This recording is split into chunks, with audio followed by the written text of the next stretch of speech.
Por favor, eu convidaria você a abrir a sua Bíblia no livro do profeta Ezequiel,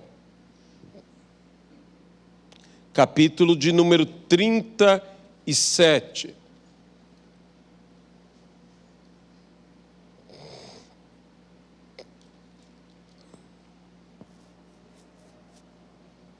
Livro do profeta Ezequiel, capítulo de número 37, versículo 1. Veio sobre mim a mão do Senhor.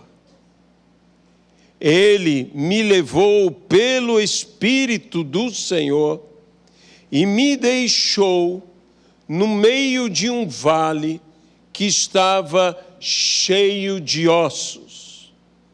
E me fez andar ao redor deles. Eram muito numerosos na superfície do vale e estavam sequíssimos. Então me perguntou: Filho do homem, acaso poderão reviver esses ossos? Respondi: Senhor Deus, tu o sabes. Disse-me ele: profetiza a estes ossos e diz-lhes: ossos secos, ouvi a palavra do Senhor.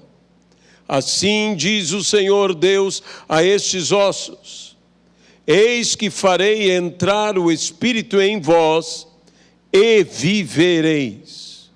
Porei tendão sobre vós e farei crescer carne sobre vós estenderei pele e porei em vós o Espírito e vivereis, e sabereis que eu sou o Senhor. Então profetizei segundo me fora ordenado. Quando eu profetizava, houve um ruído, um grande barulho de ossos que batiam contra ossos e se ajuntavam, cada osso a seu osso. Olhei e eis que havia tendões sobre eles, e cresceram as carnes, e estendeu a pele sobre eles, mas não havia neles o espírito. Então ele me disse: profetiza ao Espírito, profetiza, ó Filho do homem, e diz-lhe: assim diz o Senhor Deus: vem dos quatro ventos, ó Espírito, e assopra sobre estes mortos, para que eles vivam. Profetizei como ele me ordenara, e o Espírito entrou neles, e viveram e se puseram em pé um exército sobremodo numeroso. Então me disse: filho do homem, esses ossos são toda a casa de Israel. Eis que dizem: os nossos ossos se secaram e pereceu nossa esperança. Estamos de todos exterminados. Portanto, profetiza e diz-lhes: assim diz o Senhor Deus: eis que abrirei a vossa sepultura e vos farei sair dela, ó povo meu, e vos trarei a terra de Israel.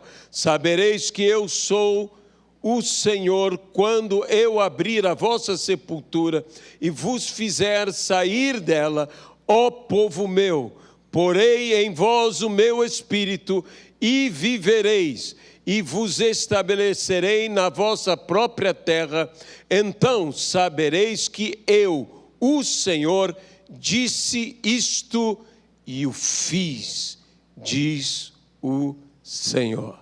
Que Deus abençoe a sua palavra em nossas vidas. Há certos textos, certas passagens bíblicas que são especiais para todos nós, para toda a igreja, inclusive para toda a nação e povo de Israel.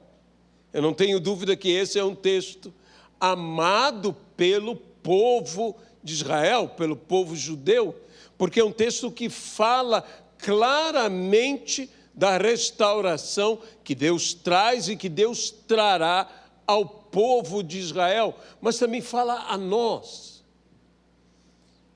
E é um texto tão importante que eu creio que, vez ou outra, devemos voltar, ler, estudar, meditar, pregar esta palavra, o vale dos ossos secos. A primeira coisa que me chama muito a atenção é que o profeta afirma claramente que ele foi levado pelo Espírito do Senhor.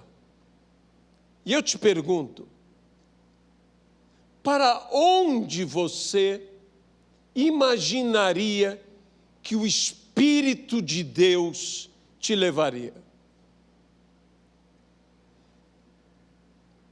Creio que nenhum de nós imaginaria ser levado para um lugar como este, um lugar que me parece um lugar tenebroso, até macabro, um vale cheio de ossos, e de ossos sequíssimos, cadáveres já tendo perdido sua própria carne, só lhe sobrando, só lhe restando os ossos, caveiras e mais caveiras, ali espalhadas em grande quantidade, porque no final diz que se tornou um exército sobremodo numeroso, de modo que, se eles se tornaram um exército sobremodo poderoso, eles eram uma quantidade impressionante de ossos. Você imaginaria o Espírito de Deus te levando a um lugar como este? No entanto, foi o Espírito de Deus que levou o profeta a um lugar como esse. Por vezes, o Senhor está nos guiando, está nos levando a um lugar que nós imaginamos em nossa vida: como Deus me trouxe aqui? Como eu estou aqui? Estou eu aqui nesta situação, estou eu aqui nesta realidade, estou eu aqui neste lugar. Esse não é um lugar que o Senhor devesse me trazer. Eu imaginaria que o Senhor me trouxesse a um paraíso, a um lugar maravilhoso, a um lugar de deleites, não a esse vale. Um vale já é uma depressão. E é um lugar deprimente que o Senhor levou o profeta. Naquele lugar o Senhor ali o levou, e Deus tem nos levado a lugares que aos nossos olhos não são os lugares que Deus deveria nos levar.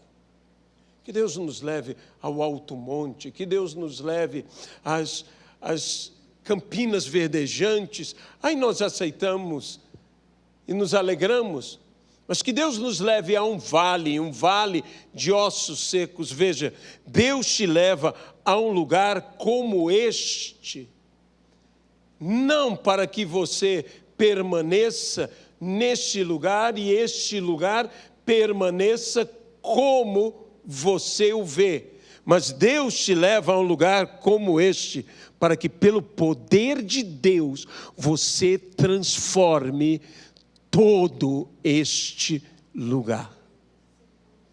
É isto, quando nós chegamos a uma realidade na nossa vida, ou nós chegamos a uma realidade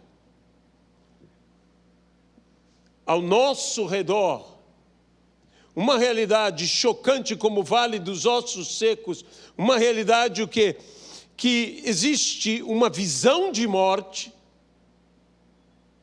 uma visão de derrota, pois um exército, todo ele, ali naquele vale, pois era um exército, é um exército que outrora creio eu, foi dizimado, não apenas derrotado, foi dizimado.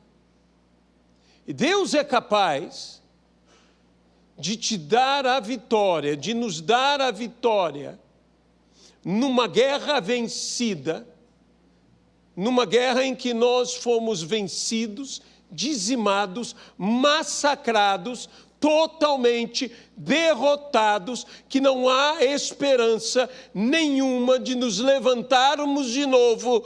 Deus pode fazer todas essas coisas. Porque eu estou falando de um exército não apenas vencido, mas morto, dizimado, acabado. Não apenas há pouco tempo, mas há muito tempo. Uma derrota completamente estabelecida. Viverão de novo esses ossos? Poderá esta realidade mudar? Sim, eu quero dizer a você que pode ter perdido, veja, a palavra que é dita ao povo de Israel é que eles perderam toda e qualquer esperança. Eles diziam: nós estamos assim. Nós estamos como esse vale de ossos secos. Nós nos encontramos nessa realidade. Não há como nos restaurar. Mas existe. Quando a palavra profética é proclamada. Veja bem, o profeta respondeu totalmente certo. Tu sabes, Senhor. Eu não tenho como afirmar nem que sim, nem que não. Eu só posso dizer uma coisa: tudo depende da tua vontade. Qual é a tua vontade? Tu sabes. Tu sabes, Senhor. E quando Deus ouve de nós, tu o sabes, nós ouviremos de Deus: se sou eu que sei, então faça você. E quando Deus nos diz para nós fazermos, uma coisa eu te garanto: por mais impossível que seja, confiado na palavra dEle, nós faremos. Por quê? Não porque nós podemos, não porque nós temos condições, mas porque Deus disse, nós conseguiremos. Foi justamente o que o apóstolo Pedro, ainda sendo Pedro o pescador, disse ao Senhor Jesus: Senhor, tendo trabalhado toda a noite, nada conseguimos, mas confiado em tua palavra, eu lançarei minhas redes. E fazendo isto, deixe-me dizer uma coisa a vocês. É importante nós prestarmos atenção nesses verbos bíblicos. Fazendo isto. Não apenas dizendo isto. Ele disse o certo, mas ele acompanhou a dizer o certo, o fazer o certo. E fazendo isto, recolheram grande quantidade de peixes. Não basta falar. É necessário fazer. Precisamos fazer, precisamos executar, precisamos realizar para que um milagre aconteça. Aquelas pessoas estavam sem ânimo, aquelas pessoas estavam sem esperança. Eles tinham sido levados cativos.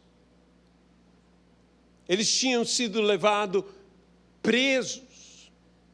Ezequiel é um profeta que está profetizando ao povo cativo, a um povo derrotado, a um povo sem esperança.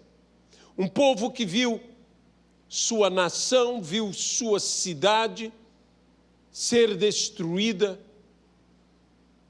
que contemplou toda a destruição de Jerusalém, a destruição do templo, a morte de inúmeras e inúmeras pessoas, viu seus líderes e a família real sendo levada prisioneira, e agora eles também são levados cativos ao cativeiro de Babilônia. E chegando lá, Deus levanta este homem para falar no meio de uma crise, para falar no meio de uma grande derrota, para falar no meio de pessoas que não têm mais esperança, para falar para pessoas que tinham sua esperança, sua fé completamente abaladas. Deus levanta um profeta para profetizar aqueles que não apenas, eu diria, não era uma questão de não querer ouvir, era de não conseguir ouvir. De não conseguir. Como ossos ouvirão? E veja como o profeta começa a falar: ouvi-me, ó ossos. Me diga, como ossos podem ouvir? O problema, muitas vezes na vida, não é que as pessoas não queiram ouvir, é que elas estão tão destruídas, tão esgotadas, tão abatidas, tão derrotadas, que elas já não conseguem ouvir uma palavra de fé, uma palavra de esperança, uma palavra profética. A palavra tem que provocar neles o que eles mesmos não conseguem fazer.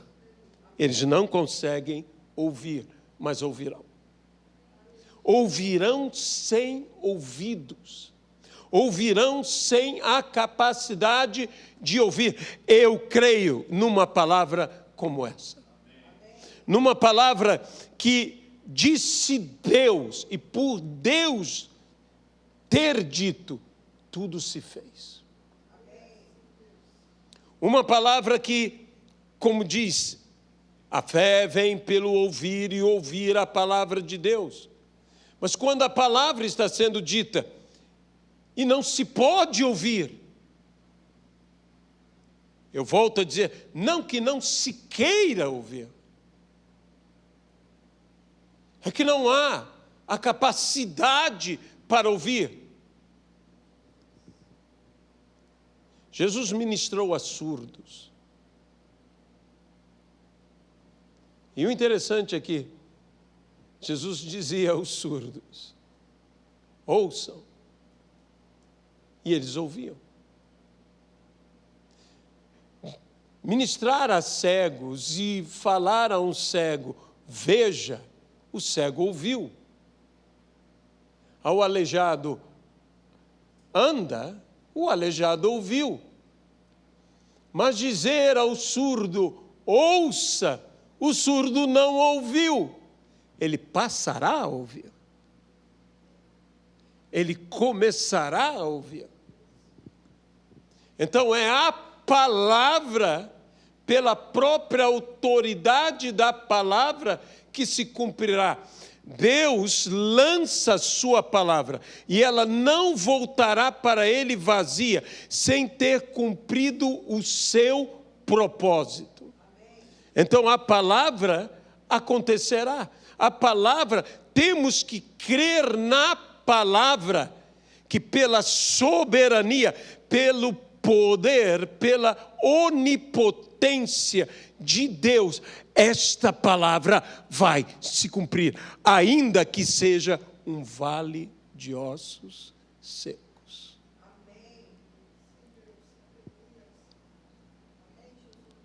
Muitas pessoas dizem, em nossos dias, as pessoas não querem mais ouvir o Evangelho, são tantos os escândalos, tanta falta de sabedoria.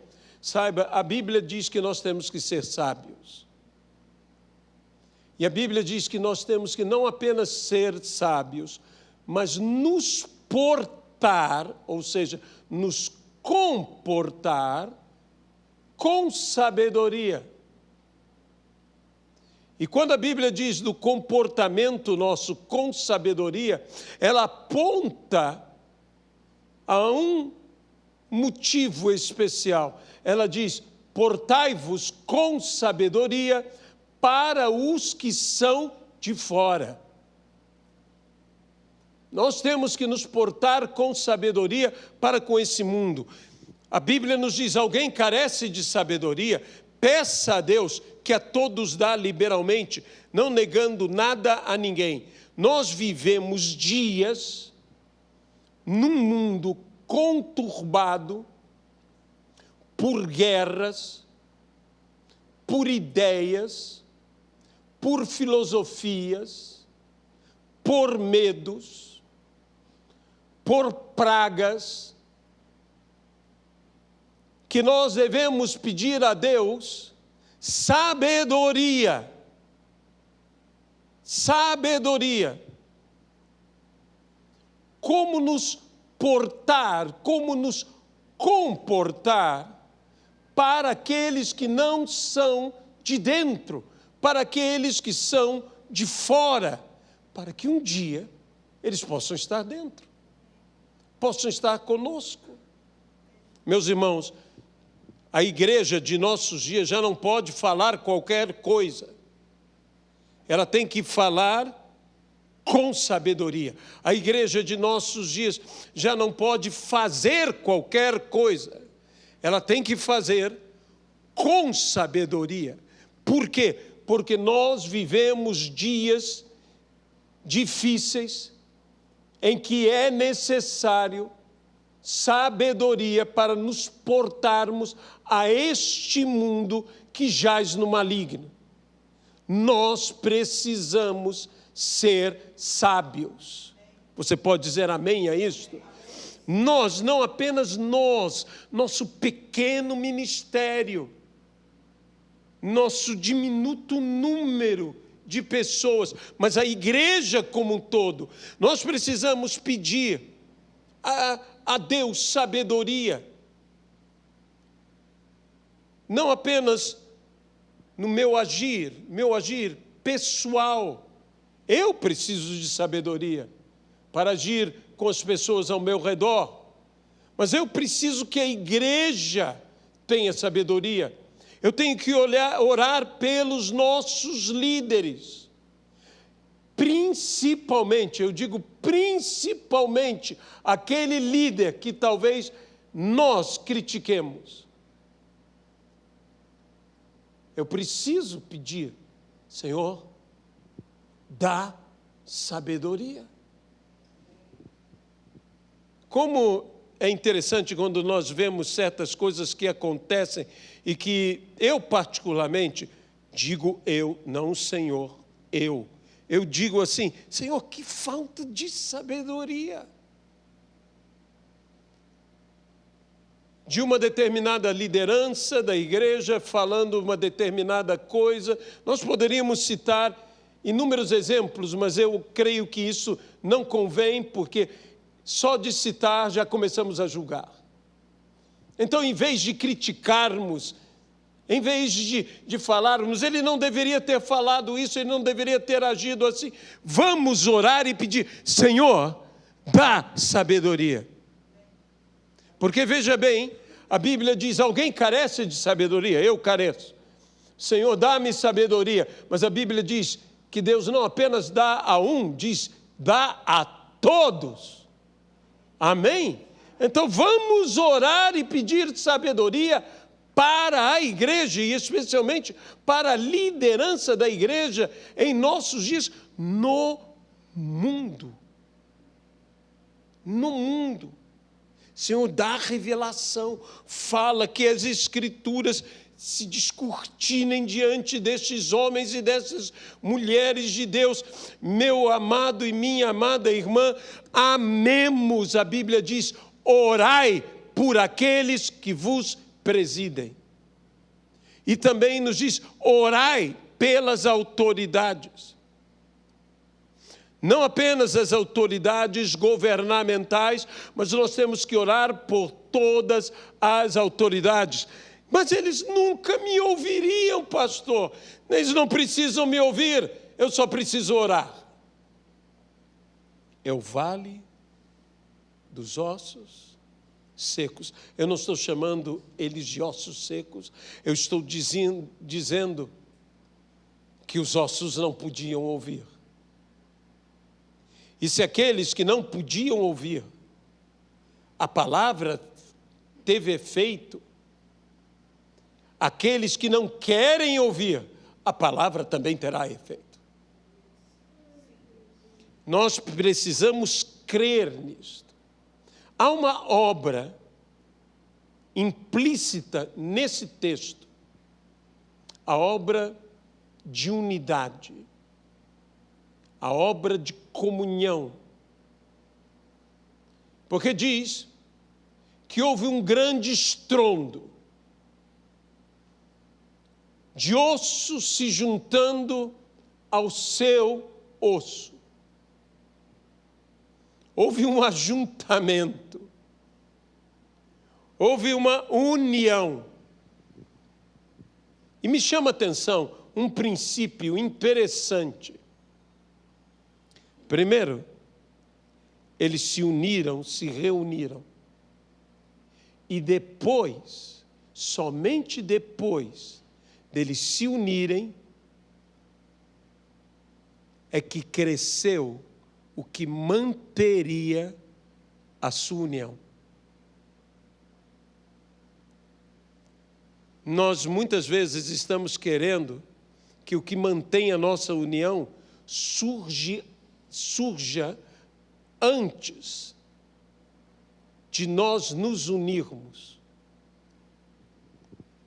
Nós precisamos compreender que a primeira atitude é nos aproximarmos uns aos outros, nos unirmos. E depois de nos unirmos, quando nós nos aproximamos a tal ponto de nos unirmos, então o que manterá toda a junta, toda a carne, que manterá osso unido a osso, surgirá. Mas primeiro eu preciso me unir.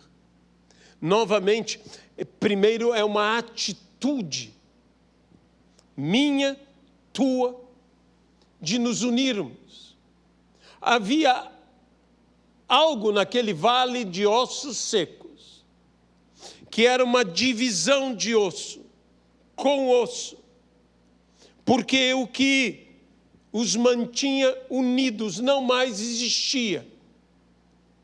Mas esses ossos tiveram, pelo poder de Deus, de se aproximar um dos outros. E digo mais, ao meu ver, bem poderia ser traduzido, osso se chocou com osso. Quando nós nos aproximamos para nos unir, choques acontecem. Eu me choco com você, você se choca comigo. Choques acontecem. Mas nós temos que crer que existem choques que são destrutivos, mas nesse caso são choques construtivos. Sim, pessoas às vezes imaginam, mas isso é possível? Nos chocarmos construtivamente aqui no Vale dos Ossos Secos. Isso aconteceu. Osso se uniu. Você pode imaginar o estrondo, o barulho, porque cada osso, buscou conectar-se com o osso que lhe fazia par. E assim, osso com osso, osso com osso. O próprio mover, o osso sair do seu lugar para se aproximar ao outro osso, e assim por diante, os ossos se movendo, se aproximando um dos outros. Isso já criou um estrondo. Era um exército. Era um exército. Era uma quantidade grande, milhares e milhares e milhares e milhares. Imagine tudo isto. Cada pequeno osso se unindo aonde deve estar. E assim o foi. E meus irmãos, naquele dia, para cada corpo, cada osso era essencial. Ninguém diria, não, eu quero o fêmur porque é grande. O menor dos ossos faria falta para que o corpo fosse completo. Nós temos que valorizar os pequenos ossos e não apenas os grandes ossos. Imagine um corpo que se unisse, mas disse, eu só quero aqui no meu corpo os grandes ossos. Isso seria um corpo altamente prejudicado. Todo o osso era essencial. Eu quero dizer a você, você é essencial. Não importando o teu tamanho, isto não muda a tua importância. Você é importante. Você é essencial. Naquele dia, no Vale dos Ossos Secos, a Bíblia nos fala que se levantou esse poderoso exército.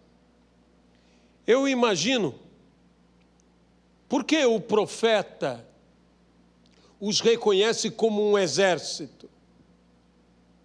Por que o profeta não os chama, por exemplo, de uma grande multidão? Porque todos eles estavam como soldados. É a única resposta que eu tenho. De modo que Deus não apenas os restaurou no seu físico, mas armou a todos. A toda uma vestimenta, a toda uma armadura, a todas ferramentas que Deus está já nos dando no processo de restauração completa. Veja, eles já estavam ali, mas estavam sem vida.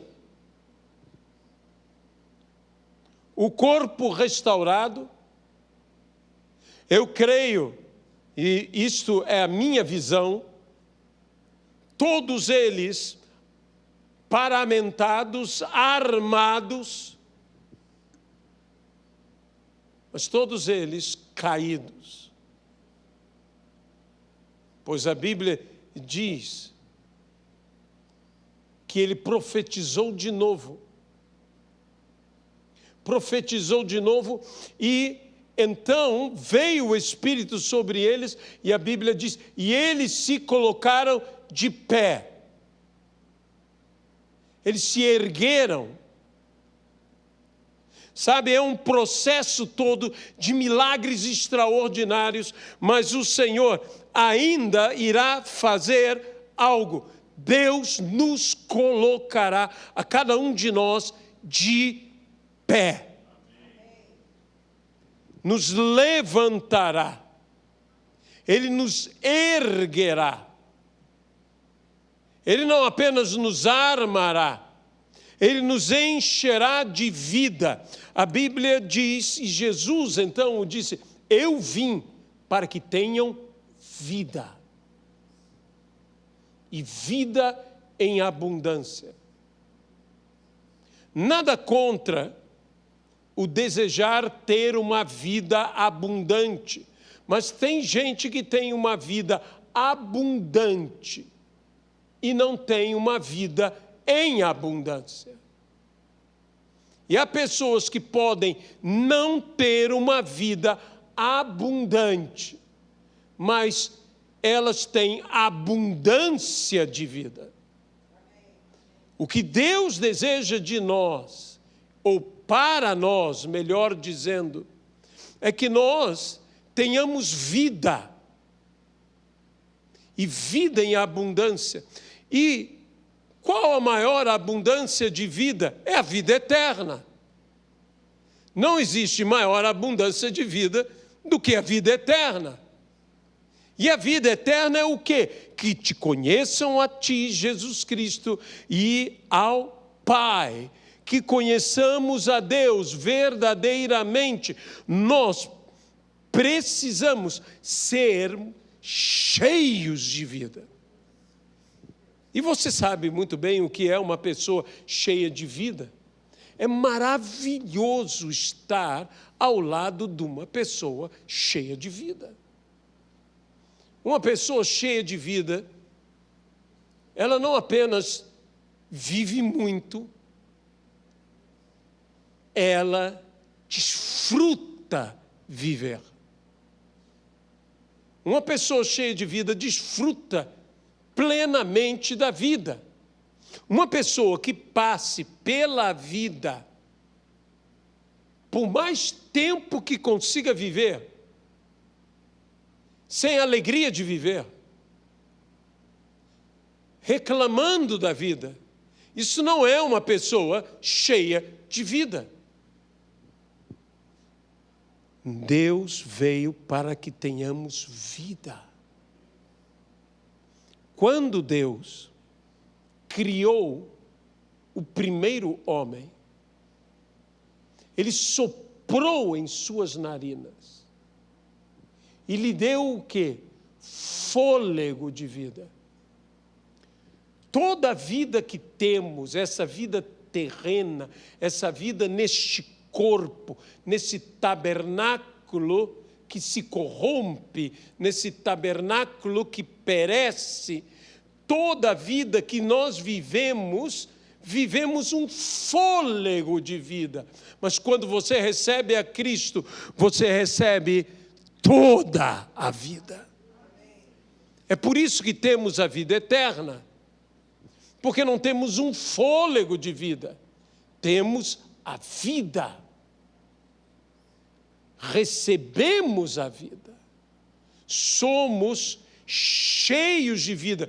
E então, ele fala aos 4 ventos que soprem.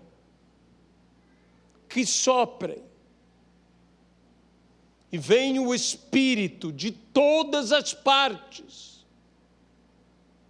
Sabe, o Espírito te encherá não apenas de uma parte, o Espírito te encherá provindo de todas as partes.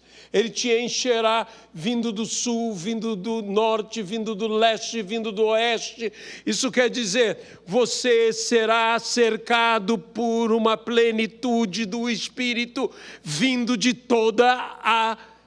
todos os lugares, de todas as partes. Você será completamente envolvido, como num mover do redemoinho de fogo que levou Elias até os céus. Você será movido num redemoinho do Espírito, que te erguerá, que te levantará. Não importa, eu volto a dizer, aonde Deus te levou, aonde você está hoje, Talvez você esteja num vale, pior, num vale de ossos, secos, sequíssimos. Se você está numa situação, se você está numa realidade, se Deus te levou a este lugar tenebroso, eu quero mais uma vez dizer a você, Deus nos leva a estes lugares para que mudemos radicalmente a realidade desses lugares, de morte para a vida, de derrota para a vitória, de aniquilação para restauração. Deus nos traz da destruição para a reconstrução. Deus nos faz ver a mudança radical de todas as coisas, mas isto temos que profetizar. Temos que declarar. Temos que falar a essa nossa cidade. O que os nossos olhos veem é uma coisa: a miséria, a pobreza, a violência, a corrupção. Eu poderia falar tantas coisas que já são ossos sequíssimos, mas nós vamos profetizar. Nós vamos dizer: ouvi-me, ossos, que volte à vida. Aonde era corrupção, que haja integridade. Aonde era prostituição, que haja santidade. Aonde era miséria, que haja riqueza. Aonde havia enfermidade, que haja saúde. Aonde está a violência, que haja paz. Vamos profetizar ao contrário do que os nossos olhos estão vendo. Amém. Mas está diante de nós. Nós estamos vendo isto. Nós vamos profetizar o contrário. Isso não é negação da realidade. Isso é fé. Diferente. Fé não nega o que está vendo. Fé crê que verá algo totalmente diferente. Ele viu o vale dos ossos secos. Os ossos secos estavam diante dele. E ossos não ouvem, eu volto a dizer, ossos não escutam, mas ele falou aos ossos, ele profetizou aos ossos, ele repetiu o que Deus disse. Ele não disse, eu digo, ele não disse, eu faço, ele disse, ouvi o que diz o Senhor. Amém. E então a realidade toda mudou. Nós precisamos viver o ministério do profeta Ezequiel em nossos dias. Você tem que ser um profeta Ezequiel para a firma em que você trabalha ou o negócio que você tem. Você tem que ser para a família que você tem. Você tem que ser para o bairro em que você está, você tem que ser para a cidade em que você está, para a nação que você está, você tem que dizer exatamente, ouvi-me, ossos secos. Assim diz o Senhor, e esses ossos viverão. E não pare, porque você vê que algo maravilhoso já está acontecendo. Às vezes, meus irmãos, nós paramos na metade da vitória. A metade da vitória é apenas uma derrota. Porque se o profeta parasse na metade de tudo, se o profeta parasse apenas que os ossos se uniram aos ossos, que cresceram tendões, que cresceram carne, se o profeta parasse ali, maravilhado com o que já havia acontecido, os ossos voltariam ao estado que antes estavam. Porque não havia vida. E onde não há vida, a carne apodrece. Onde não há vida, um dia os ossos serão novamente ossos secos. Ele não podia parar. Não pare na metade do caminho. Não pare porque você já viu algo extraordinário. Não pare porque algo maravilhoso já aconteceu. Há algo que Deus deseja fazer ainda maior, que é dar vida. Vamos até o final. A Bíblia diz: aquele que começou boa obra no vosso meio, há de completá-la, ou há de aperfeiçoá-la. Nós temos que apresentar uma obra completa. Nós temos que começar a profetizar a nossa vida pessoal, a nossa família, aos nossos negócios, trabalhos, afazeres. Nós temos que profetizar em nosso bairro, em nossa cidade, em nossa nação. Nós temos que profetizar e não parar de profetizar até que se tornem um exército vivo e poderoso. Até que a obra seja completa. Eu não quero parar no meio do caminho. O meio do caminho já é algo extraordinário. Se você visse um vale de ossos, e osso se juntando a osso, e tendão crescendo, e carne crescendo, e você olhasse tudo aquilo, e vendo todos aqueles corpos agora, corpos perfeitos, você diria: que maravilha! Mas cuidado, porque isso vai apodrecer. Porque não há vida. Termine a obra. Termine o que tem que ser terminado. Cheguemos até onde temos que chegar. E então haverá vitória. Não seja como aquele rei, filho do rei, que foi até o profeta, e o profeta lhe disse: fere a terra, e ele feriu 1, 2, 3 vezes e parou.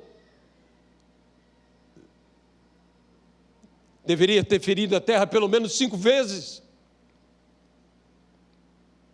Então vencerias o teu inimigo até o exterminar.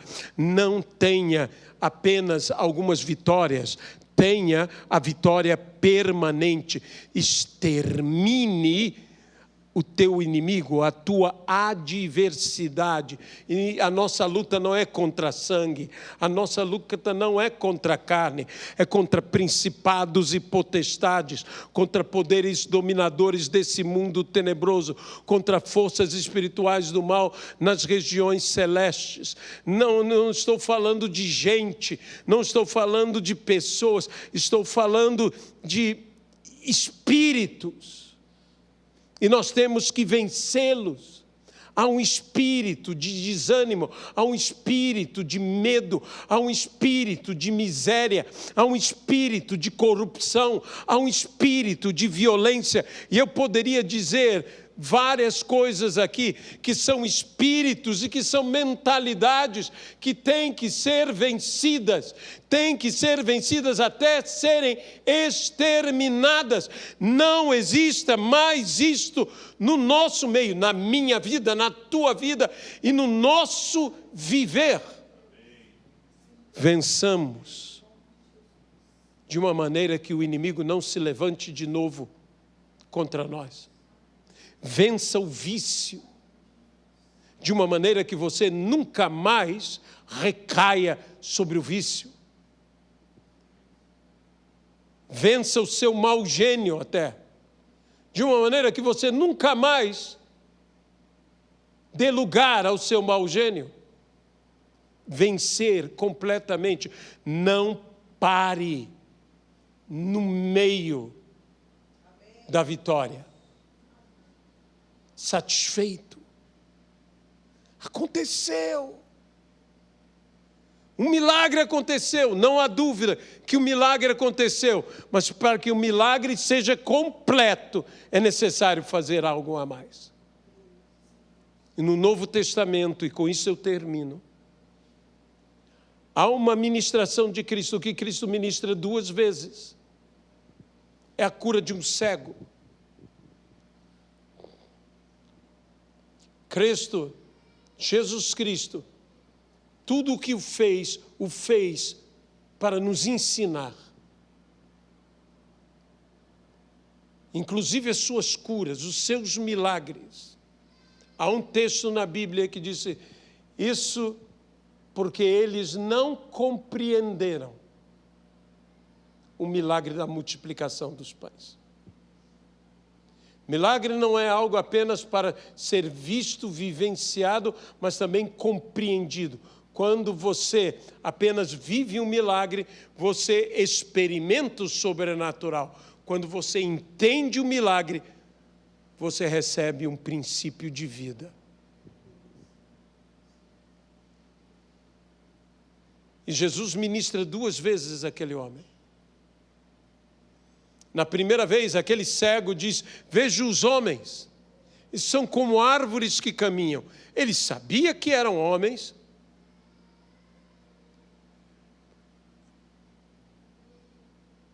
mas ele não via perfeitamente.